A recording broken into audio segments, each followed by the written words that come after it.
हर जी, यदि जीवन में बुरे कर्म हो जाएं, तो क्या भगवान का नाम जप उनका प्रायश्चित है या फिर उन कर्मों को भोगना ही अनिवार्य है महाराज भगवान के नाम जप से तो नष्ट हो ही जाते हैं, लेकिन वर्तमान के बुरे कर्म, जो कर्म प्रारब्ध बन गया है वो भोगना पड़ता।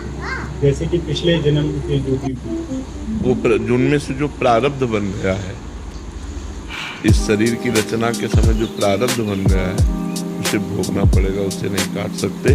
बड़े बड़े संतों को भोगना पड़ता है। अब जैसे हम इतना डट के नाम जप करें कि पहले वर्तमान की गलतियां जो हमारी हुई इस जन्म में वो पवित्र हो जाएं, फिर पूर्व जन्म के कर्मों का जो संचित माने गोदाम जमा है वो भस्म हो जाए और प्रारब्ध को भोग लें, तब हम निष्पाप हो जाए। बहुत बड़ा कार्य है।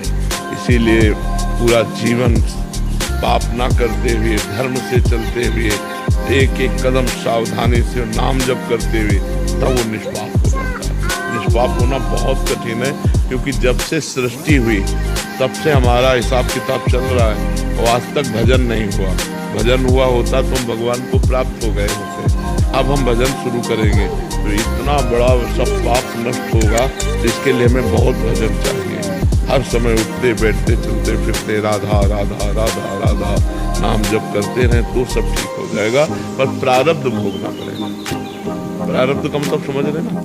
नहीं, मतलब समझ नहीं पा रहा। प्रारब्ध 3 प्रकार के कर्म होते हैं। एक क्रियमाण कहते हैं जो इस समय आप कर रहे हैं, वो 2 प्रकार के होते हैं, एक पाप और एक पुण्य। क्रियमाण जो अभी वर्तमान में आप कर रहे हैं इस जन्म में, ठीक है।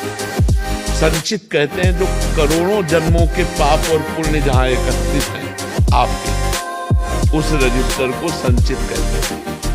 और उस करोड़ों जन्मों के संचित कर्म से जो इस मानव देह के बनने के समय पाप और पुण्य निकाले गए, इस अवस्था में आपकी उन्नति होगी, इस अवस्था में आपकी अवनति होगी, आपको ये रोग होगा, आपका हाथ टूटेगा, आपका एक्सीडेंट होगा, आपको ये लाभ मिलेगा। जो जो लिखा है वो अब भोगना पड़ेगा। जैसे इस शरीर में लिखा है कि किडनी फेल, ये भोग बचपन से भोगना पड़ेगा। इसे प्रारब्ध भोग कहते हैं। ये बहुत वज्र की लीक होता है, इसे भोगना पड़ता है। तो हम भजन करके संचित को मिटा सकते हैं, भस्म कर सकते हैं और क्रियमाण को सुधार सकते हैं कि पाप कर्म ना हो, लेकिन प्रारब्ध को भोगना पड़ेगा। इसीलिए कहते हैं कि देखो भजन करते हुए वो दुख भोग रहा है, उसको क्या लाभ मिला?